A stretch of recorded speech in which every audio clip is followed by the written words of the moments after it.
অন্যের জন্য শুভ কামনা করলে এটা ফিরে নিজের দিকে আসে, এটা খেয়াল রাখেন। এটা একটা লাইফ হ্যাকস শেয়ার করতেছি, আজীবন কাজে লাগবে। অন্যের জন্য যেটাই ভালো কামনা করবেন এটা ঘুরে আপনার দিকে আসবে। অনেকে বলে হুজুর ওর জন্য দোয়া করে আমার কি লাভ?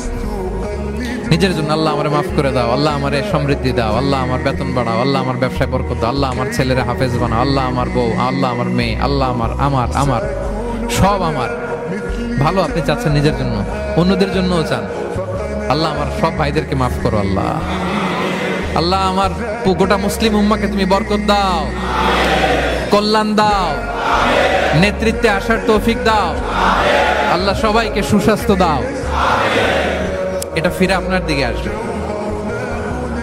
অন্যের জন্য শুভকামনা বহুগুণ বৃদ্ধি হয়ে নিজের দিকে রিটার্ন করে। বিষ্ণু সাল্লাল্লাহু এটাই বলেছেন, মা মিন আবদিন মুসলিমিন ইয়াদউ লিআখিহি বিযাহরিল গায়বি ইল্লা ক্বালা লাহুল মালাকু ওয়া লাকা বিমিসলিন।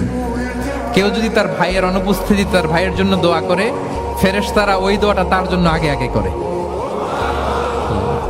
তাহলে অন্যের জন্য শুভকামনা করলে, দোয়া করলে লাভ না লস?